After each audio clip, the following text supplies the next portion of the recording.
Oh, hi, I'm Charlie. This is the Mask Reviewer here, and we're about to see a movie, a fifth one, of pirates in the Caribbean region. Why do you wear a mask?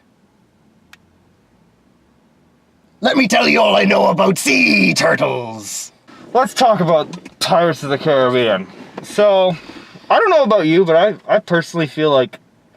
You ever see that scene in Austin Powers, the second one, where there's the woman and then she tries to stab Austin Powers, but he turns the knife and he stabs her, but she doesn't die. And then the henchmen come in and they start shooting their guns and Austin Powers uses it as her bullet shield, but she still doesn't die. And then they fall out of a building and he uses her to break his fall and she still doesn't die. That's this series for me right now. I'm just kind of like, why won't you die? Well, I mean, as long as they keep making money, right? Yeah. And it's the Fast and Furious with scurvy. As long as they keep making money, they'll never end. All right. If you've been watching my channel, you already know pretty much my thoughts on the Pirates of the Caribbean franchise. And if you haven't been watching my channel, shame on you. Charlie. Yeah. What are your thoughts on the Pirates of the Caribbean franchise? To be honest, I'm a really big Pirates fan. I've got the soundtrack from the Orig Tridge. The music is really good. So my rating for them is as follows. It's sort of my guilty pleasure series. There's lots of flaws in them, but I'm really entertained by them for the most part. So the way I rate them is, number one is obviously Crystal Black Pearl. Solid, classic, tight. For me, the second one is At World's End. I know you had lots of problems with that one, but I think it's an epic conclusion to the trilogy, rounds it off. Dead Man's Chest is number 3 for me. It has good things in it. Once it gets going, it's but it's very clunky in the beginning. And the cliffhanger didn't annoy me as much as it did the first time I watched it, but that's probably because I can just watch the third one right after and not have to wait a year. Cliffhanger, the one with Jeffrey Rush? Yeah. So, and then for me, the bottom one is At Stranger Tides. Now, for the record, I did rewatch movies 2 and 3. I've seen the first one so many times I can, play the whole movie back through my mind completely. I didn't only watch the fourth one once because I couldn't be bothered.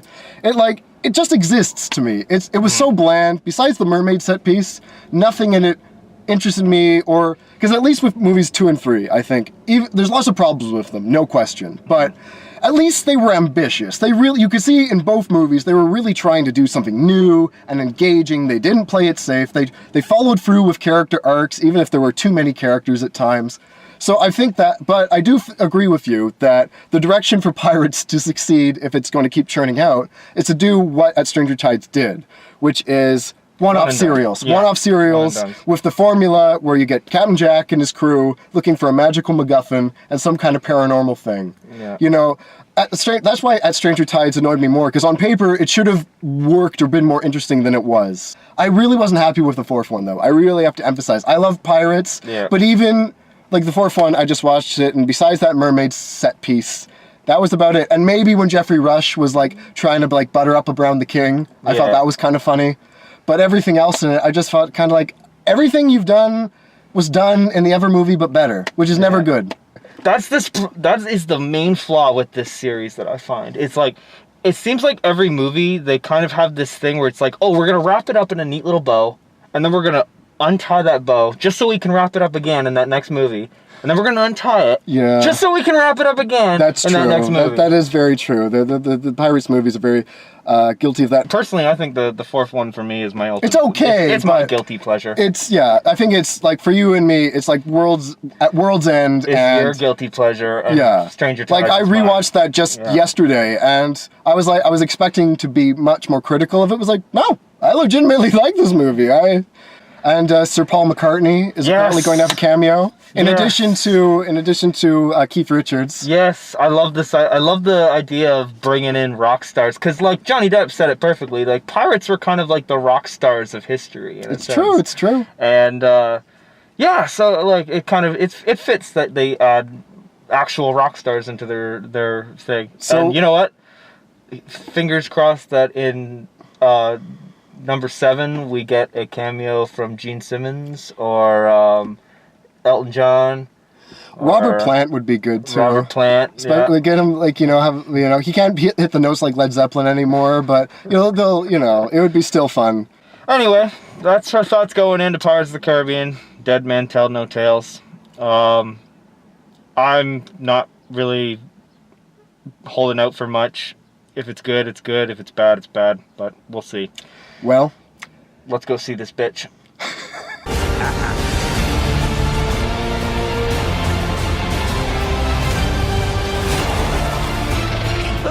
Monkey. I'm not looking for trouble. What a horrible way to live. You will pay for what you did to me.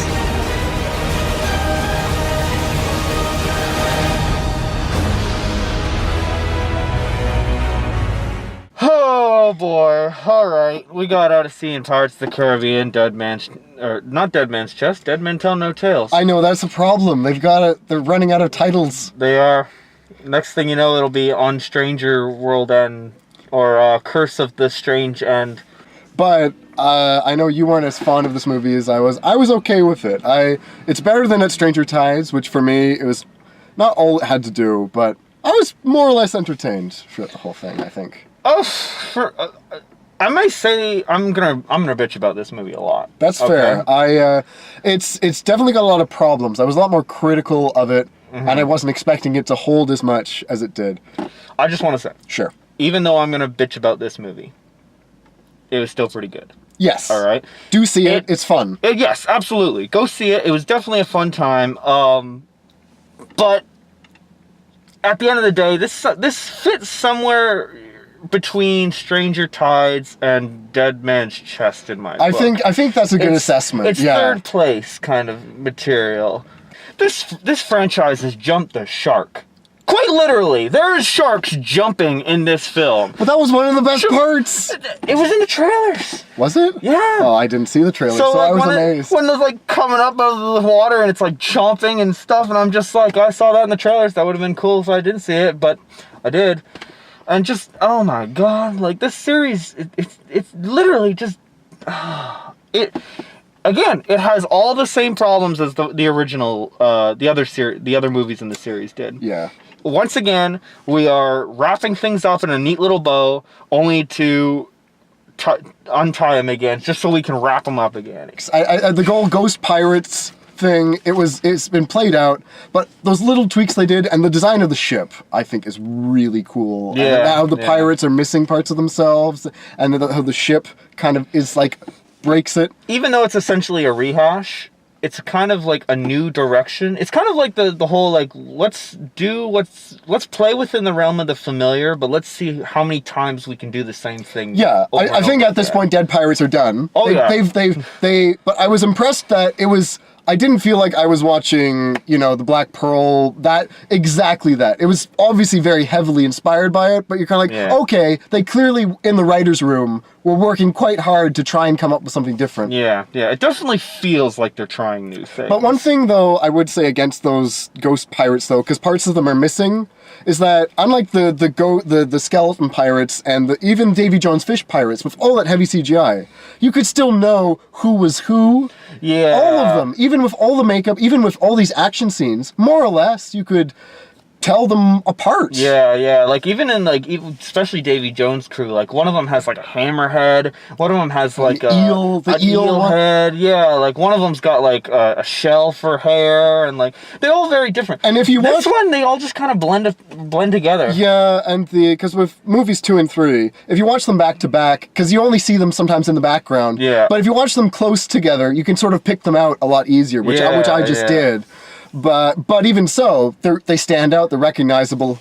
But yeah, here they were just kind of besides Captain Salazar, which I thought was a pretty good villain, though. Yeah, no, he was all right. And like most of it is the performance. His motivation really isn't all that great. It's revenge. It's the classic revenge tale.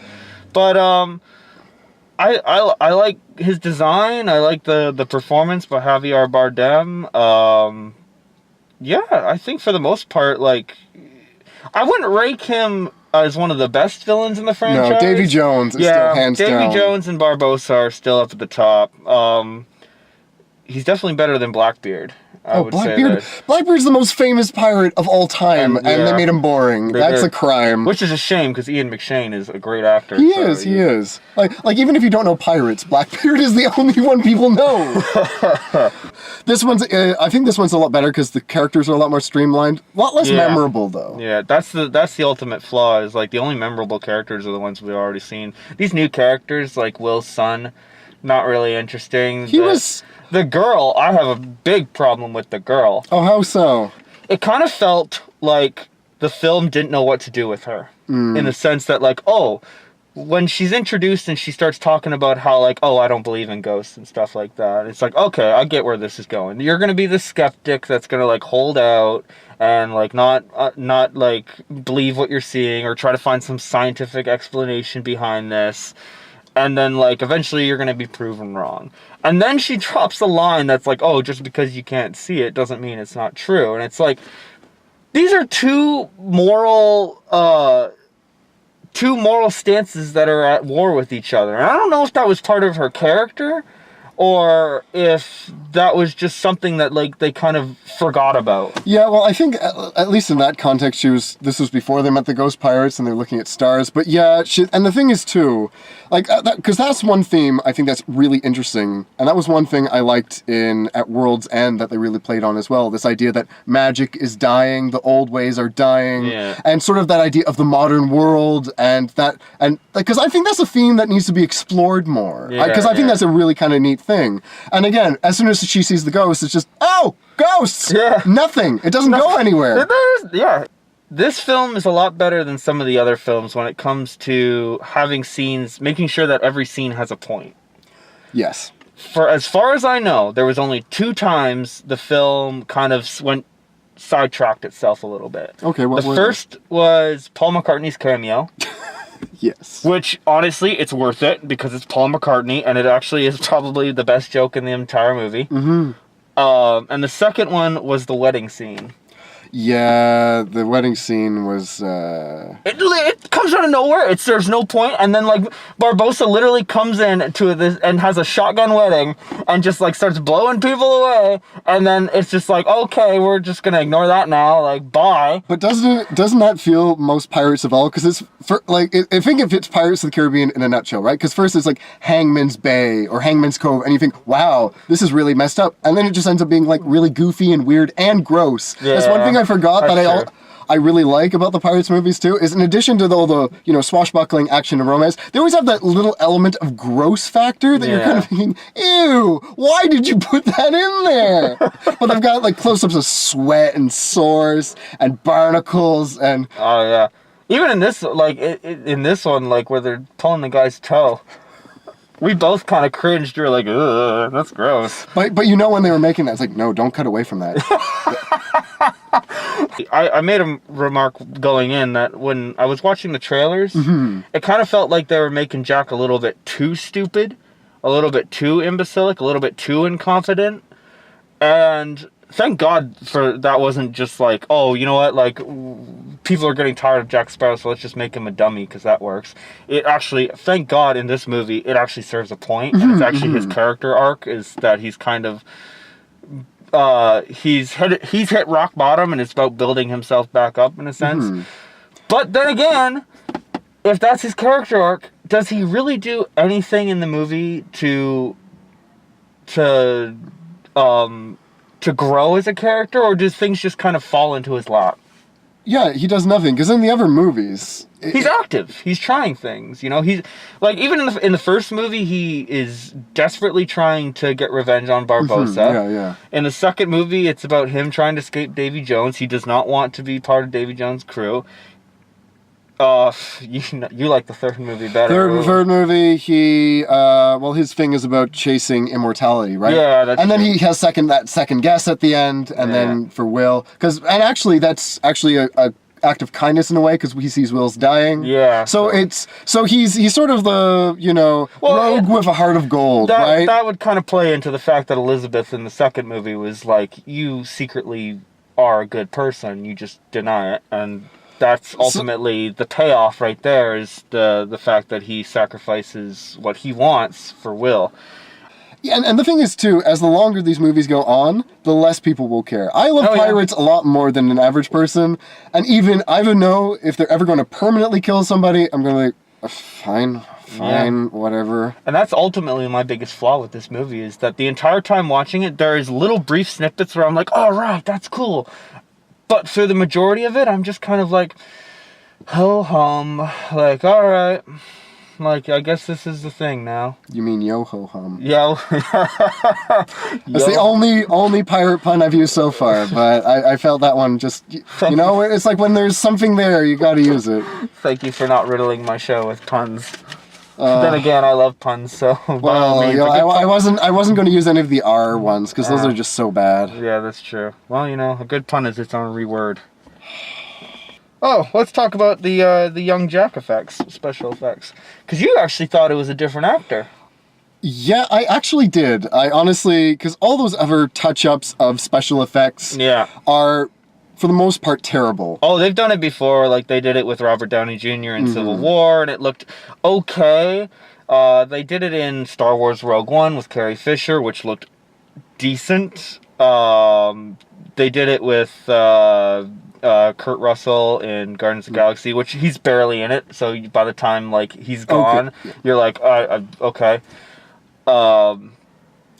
Oh, and Tron with Jeff Bridges, which was probably the biggest offender. That one looks it looks like they just copied and pasted his head on top of another body. Well, I think the thing This with- one, however, looked really good. Yeah, because I think, at least in the past, those effects were okay, provided they were done in short doses. Yeah. But this one, they kept on it for a long time. Mm-hmm. And yeah, I honestly thought, wow, that's a dead ringer for young Johnny Depp. And Yeah. they got the voice and everything. I had no idea it was actually him. The voice, a couple times, I'm like, you can tell they altered it. They altered the pitch to sound a little bit younger. But for the most part, like, aesthetically and the way he looks, dead on. Like, I think they finally nailed that technology. I still 100% believe this franchise will hit the point where eventually, like, they'll cryogenically freeze Jack Sparrow and send him forward in time so that he can fight in the future, where like pirate techno robot lords are thriving, and oh god, I would not put it past this franchise to go to that level of weird. Well, on the plus and the weak side, it is clear that the production value, and you can also see they're not, even though some of the creative team, I think, in this movie upped their game from the fourth one.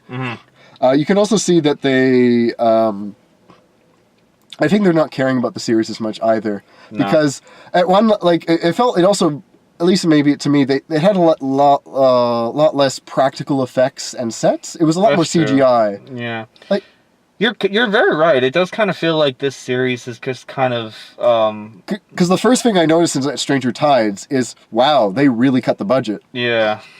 I guess you could say that, like, I guess this series just kind of feels now like it's obligatory.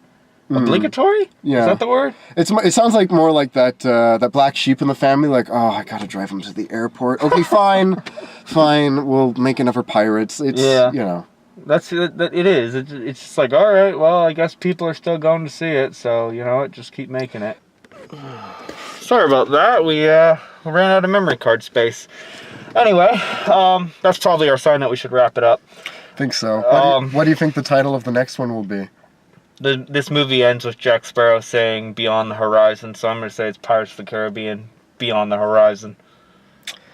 Yeah, I have no title, because I think the thing, as much as I like these series and the frightening thing, I have no idea what more they can do at this point. They've done everything. Like, they've got Poseidon's Trident, they got the Bermuda Triangle, they've got Ghost Pirates, they've got Davy Jones, like, they've got the Kraken, mermaids. What left of pirate lore is there? There's probably a lot, but it's going to be to the point that's obscure from at least mainstream audiences. Absolutely. They're going to have to start asking professors. Professional pirate lore. Actually, one professor I had at university, he was one of the leading academic authorities on pirates. Really? Yeah, and he had this thick Austrian accent. It was That's great. cool. Yeah. He sounds like a badass. Oh, he was. Oh. We'll talk about it later sometime. But it is like the way he's like, wait, what? You're an expert on pirates? That's cool. That's so cool. I am an expert on pirates. What does he think of these movies? I didn't ask him. But we did ask him one time. A friend of mine, asked him if he had played Sid Meier's Pirates, because they're like a historically accurate pirate video game. And do you know what he said? What? I have no time for games. I was like, what? It's like every Austrian man, like Schwarzenegger? Like, anyway, just, yeah. But he was great. Yeah. All right. So, yeah, let's just do a little bit of a summary, final thoughts, I guess.